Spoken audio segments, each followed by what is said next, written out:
सुनिए, जब यीशु मसीह ने शैतान से कहा लिखा है मनुष्य रोटी से जीवित नहीं रहता है, बताइए सेकंड टाइम डेविल कैसे आया उसके पास? क्या लेकर आया? हाँ, वचन लेकर आया। बोलता है लिखा है, अपने आप को ऊपर से नीचे गिरा दे। उसको प्रॉपर पता है। मैं आपको पूछूंगा ना, सिस्टर मुझे एक बात तो बताइए, ब्रदर मुझे एक बात तो बताइए, जब आपको रात को बुरे बुरे सपने आते हैं तो आप कौन सा वचन कहोगे? बताइए। समझो रात को कभी कभी किसी को बुरे बुरे सपने आते हैं, रात को नींद नहीं आती है, आपको वचन पता है तब वचन क्या बोला जाता है? शैतान को यह भी पता है कभी कौन सा वचन बोलना है। वो प्रॉपर जीसस को सुसाइड के थॉट्स दे रहा है, अपने आप को नीचे गिरा, लेकिन यीशु मसीह उसको बोलता है नहीं, ऐसा भी लिखा है। Do you know devil is a great theologian, उसको पूरा नॉलेज है। और जानते हो उसका मुख्य हथियार क्या है? आपको कंडेम करना। और जानते हो जीसस को यूहन्ना में क्या लिखा है? ही इज आवर एडवोकेट, वो बचाता है। मैं आपको पूछता हूं एक बात, आप में से कितने लोग जानते हैं कंडेमनेशन क्या होती है? What is the meaning of condemnation? बताइए। आप में से कितने लोग अपने आप से प्रेम करते हैं? जानते हो हम दूसरों से प्यार क्यों नहीं कर पाते हैं? क्योंकि हम अपने आप से प्रेम नहीं करते। अपने आप से प्रेम करने का बिल्कुल भी मतलब यह नहीं है कि हम अपनी अभिलाषाओं को पूरा करें, पर एटलीस्ट हम अपने अंदर वैसे देखें जैसे खुदा हमें देखता है। याद रखिएगा, आज जो मैं आपके साथ वर्ड शेयर करने जा रहा हूं, इस वर्ड का जो नाम है वो है ब्लडलेस गॉस्पेल। एक ऐसा सुसमाचार जिसमें यीशु मसीह के खून के विषय में कोई बातचीत नहीं की जाती है। मैं आपको बताना चाहता हूं, आज बहुत सारे लोग इस टॉपिक पे कोई बातचीत नहीं करते हैं, इसीलिए कलीसिया के लोग बीमार, पापों में अटके हुए, एडिक्शन में है, ओल्ड नेचर में है। लेकिन जिस दिन आपने समझ लिया कि मेरे हाथ में क्या है, मैं आपको सच कहता हूं, उस दिन आप पहले जैसे नहीं रहेंगे। और आज थोड़ी प्रैक्टिस भी करेंगे हम यहां पर कि कैसे उसके ब्लड को अप्लाई। लोगों ने कभी ब्लड देखा है? बहुत सारा, हाँ देखा है ना, कभी कभी ब्लड कैसे पड़ा रहता है जब लोगों का एक्सीडेंट होता है वगैरह वगैरह। अब सब मैं चाहता हूं आप एक अटेंशन दीजिए यहां पर, इस बात को थोड़ा समझिए। मैं आप सबसे एक बात पूछना चाहता हूं, बाइबल ऐसा क्यों कहती है कि अगर तुम्हारे बीच में कोई कोढ़ी है तो वो अपने हाथ में 2 कबूतर के बच्चे लेके आके याजक के पास जाए? आप जानते हो कितने लोग कोढ़ियों से मिले हैं? कभी लेपर्स, आप कभी कोई लेपर से मिले हो? जानते हो लेप्रेसी क्या होती है? जहां कहीं भी कोढ़ होता है वहां पर सेंसेस नहीं होते। आप उनको इंजेक्शन भी मार दो, आप उनको लात मारो, उनको कुछ फर्क नहीं पड़ता है। इसे कहते हैं लेप्रेसी, कोढ़। वो आदमी, जिस आदमी को पाप करने के बाद कोई पछतावा नहीं है, बाइबल उसे एक पापी कोढ़ी कहती है। अब जानते हो यहां पर क्या लिखा गया है बाइबल के अंदर? आप आराम से घर जाके, मैं आपको रेफरेंस देता हूं, पढ़ना आप आराम से। जानते हो एक कोढ़ी का शुद्धिकरण बाइबल में कैसे है? बाइबल कहती है अगर तुम्हारे बीच में कोई कोढ़ी है तो वो 2 कबूतर के बच्चे लेके आके याजक के पास जाए। और जानते हो उसको क्या करना है? 2 बच्चे हाथ में लेने हैं कबूतर के, और एक हाथ में लकड़ी लेनी है, और वो याजक के पास जाएंगे। और जानते हो याजक क्या करेगा? एक पक्षी को काटेगा लेकिन दूसरे को जिंदा रखेगा, और जिस पक्षी में से ब्लड बहता है उसको नीचे से बॉल में जमा करेंगे, और उसके बाद वो जो ब्लड है वो 7 टाइम उसके ऊपर छिड़केंगे। और बाइबल कहती है तब उससे कहो कि तुम शुद्ध हो चुके हो। मैं एक बात पूछ रहा था परमेश्वर से, प्रभु मुझे एक बात तो बता, एक पक्षी काटा जाए दूसरा जिंदा क्यों रखा जाए? ऐसा क्यों? Why is that? आप जानते हो यहां पर बाइबल दर्शाती है एक कबूतर का मरना है यीशु मसीह का क्रूस पे बलिदान, और दूसरे का जिंदा रहने का मतलब है उसका पुनरुत्थान। इस बीच में ब्लड बहा है, ये दिखाने के लिए कि तुम अगर अपनी मरी हुई दिशा से बाहर आना चाहते हो, use the blood of Jesus, use the blood of Jesus. अब मैं आपको अपना मीटिंग स्टार्ट करता हूं। मैं सिर्फ 15 मिनट वर्ड शेयर करूंगा, लेकिन मैं जानता हूं अगर आप में से यहां पर कोई भी ऐसा व्यक्ति बैठा है जो अपने ओल्ड नेचर से बहुत डिस्टर्ब है, आप एक समय प्रभु में आए थे, तब आपको बहुत अच्छा डिलीवरेंस मिला था, बहुत छुटकारा मिल गया था आपको कुछ सिंस से, लेकिन एक टाइम ऐसा हुआ कि शैतान ने आपका मन कहां पर बिजी कर दिया, आप प्रभु के प्रति ठंडे पड़ गए और डे बाय डे आप अपने ओल्ड बिहेवियर में वापस आ गए। और आज आप ये महसूस कर पा रहे हो कि जो पाप पहले आप प्रभु में आने से पहले करते थे, आज वही पाप फिर से चालू हो गए हैं। अगर आप ऐसे हैं तो आज का वचन आपके लिए है। Listen very carefully. आप जानते हो बाइबल क्या कहती है? जब परमेश्वर ने मनुष्य को बनाया, उसके साथ उसने उसकी पत्नी बनाई जिसको आदम ने नाम रखा हवा, परंतु परमेश्वर ने रखा सहायक। और आप जानते हो जब आदम ने हवा के कहने पर उसे फल खा लिया, आप जानते हो उसके बाद क्या हुआ? बाइबल कहती है वो छुप गया, ही हाइड। और छुपने के बाद बाइबल कहती है परमेश्वर वहां आया, और जानते हो परमेश्वर ने क्या कहा? आदम तू कहां है? कितनी बड़ी बात है, वो परमेश्वर को नहीं पुकार रहा था पाप करने के बाद, बाइबल कहती है परमेश्वर पुकार रहा था। आप में से कितने लोग इस बात के गवाह हैं कि पाप हो जाने के बाद कई बार आप तो परमेश्वर को नहीं कहते हो, लेकिन वो आपको पुकारता है, where are you? It's love, it's mercy. जानते हो एक परमेश्वर के दास डीएल मूडी 18th सेंचुरी में थे, वो ये कहते थे जब परमेश्वर ने आदम से कहा आदम तू कहां है, उस समय परमेश्वर ने उसको दया और अनुग्रह पाने के लिए पुकारा, आजा, पाप हुआ है ना, कोई बात नहीं। और जानते हो जब वो सामने आया, परमेश्वर से पूछता है क्या हुआ, तूने फल खाया? वो बोलता है नहीं, इस लेडी ने खिलाया है। लेडी बोलती है उसने खिलाया है। तब जानते हो क्या हुआ? ये सब एक दूसरे पे दोष लगा रहे थे। लास्ट दोष किस पे आके अटका? सांप पे। परमेश्वर ने पहले दंड पहले सांप को ही दिया, कम इधर आ, सांप, फिर हवा, फिर आदम। उसके बाद जानते क्या हुआ? अब बहुत ध्यान से सुनिए इस बात को। जब वो नंगे थे पहले, लेकिन बाद में वो कवर किस बात से हुए आप जानते हो? अंजीर के पत्तों से। बाइबल कहती है आदम ने अंजीर के पत्तों को एक लंगोट बनाई और उसको पहन लिया। आप जानते हो मैं ऐसे इमेजिन कर रहा था जब मैं पढ़ रहा था, आदम और हवा हमेशा के लिए परमेश्वर के घर से जा रहे थे ऐसे मुंह लटका के। तब परमेश्वर ने कहता है स्टॉप, वेट, यहीं पर रुको, मैं तुम्हारे लिए कुछ लेके आ रहा हूं। और आप जानते हो परमेश्वर ने क्या किया वहां पर? परमेश्वर एक जगह पे गया, एक लिखा है एक एनिमल लिया। आप जानते हो बाइबल एनिमल कहती है, कौन सा एनिमल? हाथी था, घोड़ा था, कौन था? और जानते हो जब आदम वहां से निकला, वो किस चीज से निकला? कि एक दिन आएगा मेमना, वो यीशु मसीह। इसीलिए बाइबल कहती है जब यूहन्ना ने यीशु मसीह को आते देखा तो कहता है देखो ये परमेश्वर का मेमना जा रहा है जो जगत का पाप उठाएगा। और जानते हो उसके बाद क्या हुआ? आगे चल के बाइबल कहती है इब्राहिम आया। आप जानते हो इब्राहिम को परमेश्वर ने कहा मैं तुझे एक देश दूंगा। जैसे इब्राहिम को वो देश मिला, बाइबल कहती है इब्राहिम ने वहां बलिदान किया, ब्लड। उसके बाद बाइबल कहती है इसहाक आया, again he shed the blood. आप जानते हो उसके बाद क्या हुआ? जिस रात इजराइल के लोग मिस्र से निकल रहे थे, बाइबल कहती है उन्होंने अपने घर की चौखट पे ब्लड लगाया था। और जानते हो परमेश्वर ने क्या कहा था? जब मैं खून को देखूंगा मैं तुम्हें कुछ नहीं करूंगा। परमेश्वर ने यह नहीं कहा कि मैं तुम्हारे कामों को देखूंगा, मैं तुम्हारे बैकग्राउंड को देखूंगा, मैं तुम्हारे भले कामों को देखूंगा। एंड द लॉर्ड से I will see the blood, मैं खून देखूंगा। आप जानते हो कई बार हम छुटकारा क्यों नहीं पाते अपने बुरे बिहेवियर से? सिर्फ एक ही चीज की वजह से, we don't know the blood. और उसके बाद जब वो लोग प्रॉमिस लैंड में आए, जानते हो वहां पर एक लेडी थी, वेश्या थी, वो क्या नाम था उसका? रहाब। रहाब यहोशू से कहती है मैं तुमको सब दे देती हूं, मुझे छोड़ देना। वो कहता है कैसे छोड़ेंगे तुझे? एक काम करना, तू अपने बालकनी में एक रेड रिबन लगा देना, तब हम जान लेंगे कि ये तेरा घर है और तुझे कुछ नहीं करेंगे। Red ribbon, blood.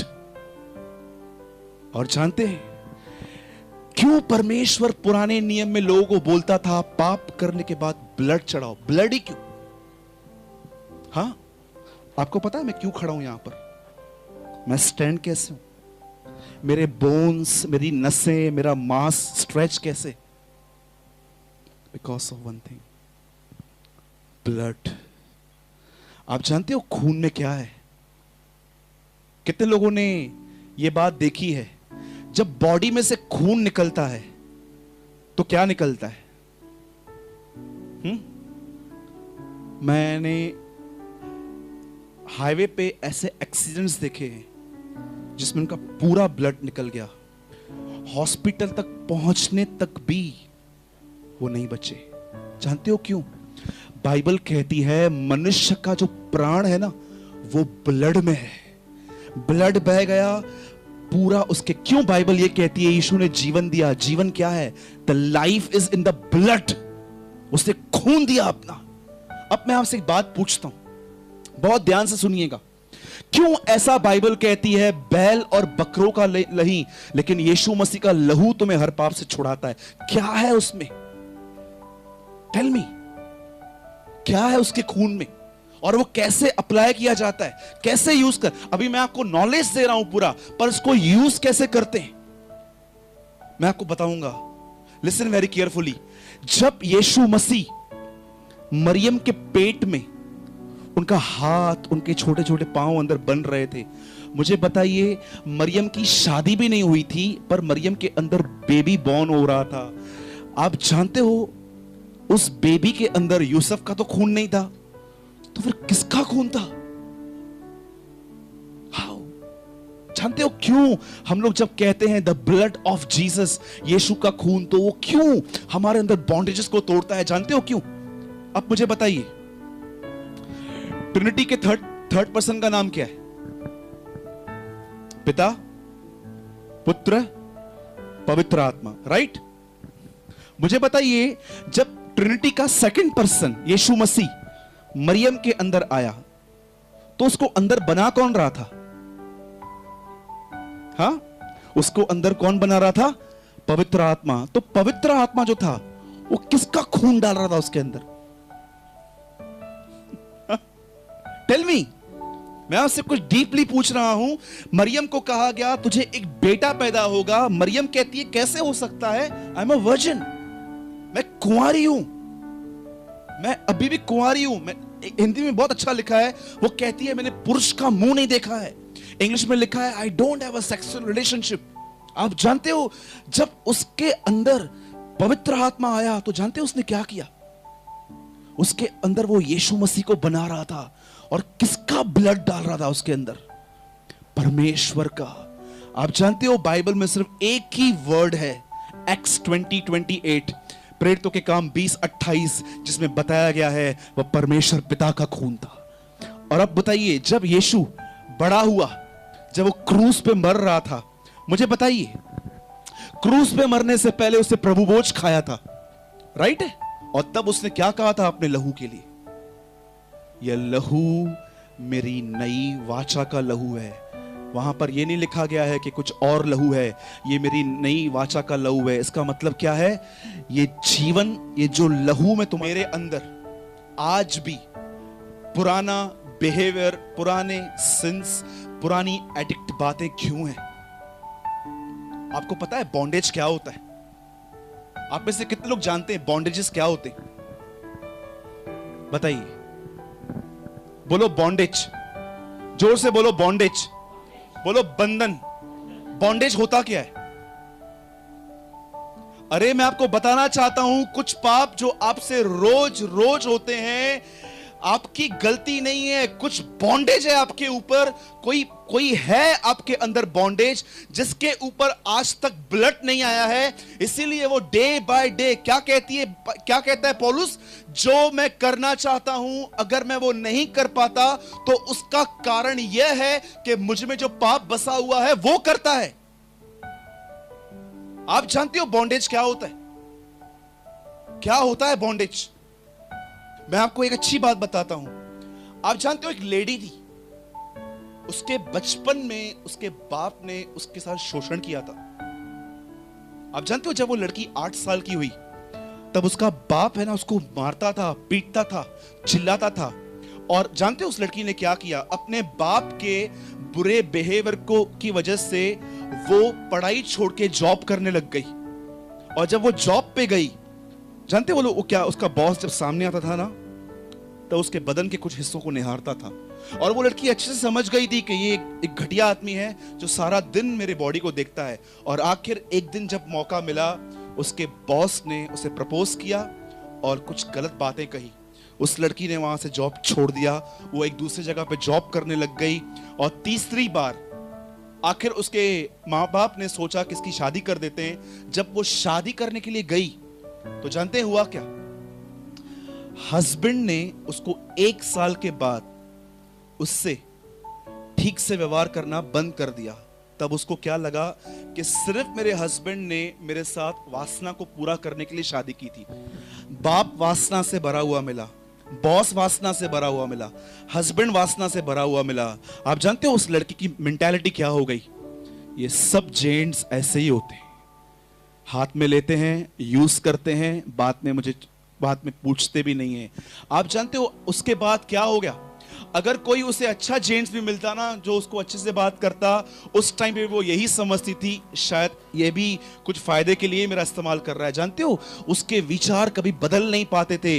याद रखना, अगर आपके विचार नहीं बदलते हैं ना, दैट इज कॉल्ड बॉन्डेज। इसे कहते हैं बंधनों में। शैतान कुछ लोगों की मेंटालिटी को, इतना सोच को। आप मुझे एक बात बताइए, हम कई बार प्रेयर करते, प्रेयर करने के बाद भी हम लोग विश्वास क्यों नहीं कर पाते कि यार ये मेरे लिए परमेश्वर करेगा कि नहीं करेगा? जानते हो क्यों? इसको कहते हैं अनफेथ का बॉन्डेज। शैतान ने बचपन से हमारे अंदर इतने गढ़ बनाए हैं कि कई बार हम चाहकर भी अपने आप को नहीं बदल सकते। अब जानते हो आपको क्या करना है? याद रखिए, अब मैं आपको जो बता रहा हूं, बाइबल कहती है यीशु ने खून बहाया है। वो खून आज से 2017 साल पहले क्रॉस पे बहाया गया था। आप जानते हो यीशु मसीह ने यह कब कहा पूरा हुआ? क्रूस पर। उसके हाथ में उस समय क्या था? Tell me. When Jesus से पूरा हुआ, उस समय उसके हाथ में क्या था? ब्लड। आप चाहते हो कंप्लीट होना, यूज इज ब्लड। अब कैसे खून यूज करते हैं बताइए? मैं आपसे सवाल पूछता हूं, यीशु ने खून बहाया, मैंने आपको पूरा नॉलेज दिया कि ब्लड में लाइफ है। इजराइल के लोग खून बहाते थे। अब मुझे एक बात बताइए, मैं आपके सामने एक चीज रखता हूं, बताइए इसको यूज कैसे करेंगे? मैंने आपको बताया कि खून बहाया गया, ब्रदर ठीक है बहाया गया, अब ये भी तो बताओ उसको यूज कैसे करते हैं? आप में से कोई बताइए।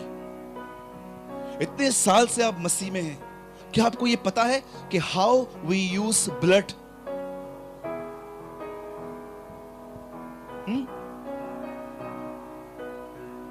नहीं सिस्टर, आप मेरा सवाल नहीं समझ पा रहे हो।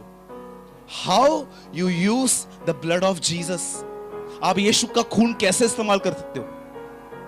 अब मैं आपको एक बात बताता हूं। समझिए आप किसी बात से एडिक्ट हो। आप जानते हो बाइबल क्या कहती है?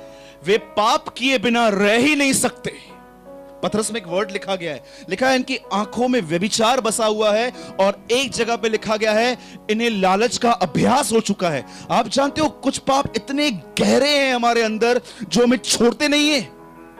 जानते हो, और कई बार आप देखते हो कोई बीमारी है, आ रही है जा रही है, जा रही है आ रही है, जा रही है आ रही है। मैं आपको आज कुछ कन्फेशंस देता हूं।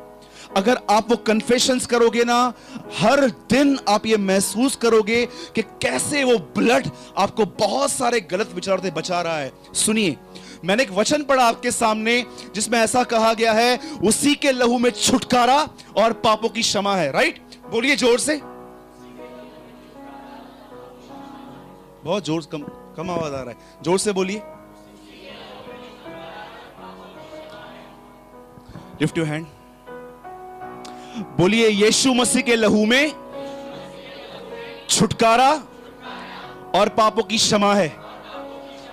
जब भी आज के बाद आप ये महसूस करो कि कोई बॉन्डेज आपको कंट्रोल कर रहा है, उसी समय कहो, मेरे बाप ने आज से 2017 साल पहले मेरे लिए खून बहाया था, उसी खून में छुटकारा अर्थात पापों की क्षमा है।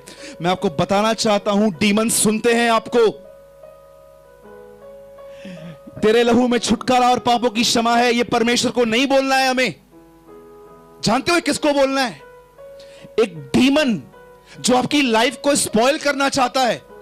मैं एक घर में गया था एक लड़की के अंदर से दुष्ट आत्मा निकालने के लिए, और जानते हो उस लड़की में से दुष्ट आत्मा बाहर आके उससे मुझे क्या बोला? बोला जा यहां से। और जानते हो उसने मुझे क्या बोला? I know the address of you. मैं तेरे घर की एड्रेस जानती हूं। कल्याण में रहती है वो लड़की आज भी। उसने मुझे बोला मैं तेरे घर की एड्रेस जानती हूं, तू यहां से जा।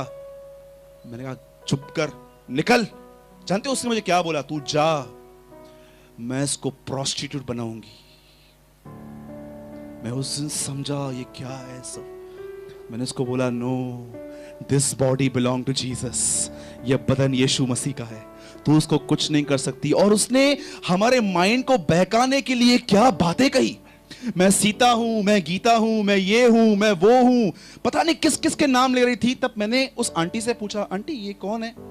हाँ ब्रदर ये तो हमारे रिश्तेदार हैं, ये सब मर चुके हैं, तो मतलब इनका आत्मा है क्या? अरे दुष्ट आत्मा आपके माइंड को बहकाने के लिए ऐसी ऐसी। आज आप किसी भी चर्च में चले जाओ, जानते हो दुष्ट आत्मा कैसे निकालते? बताऊं? कम कम दिनों इधर आ, तू अच्छा एग्जांपल है।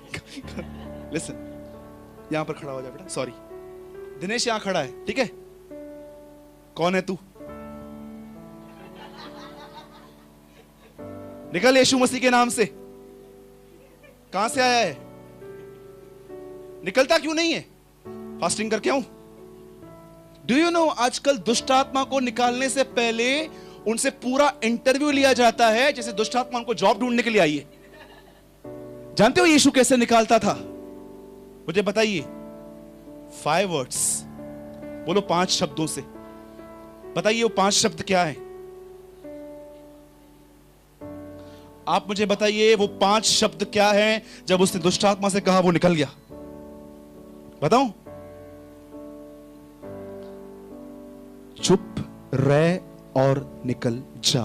5 वर्ड्स।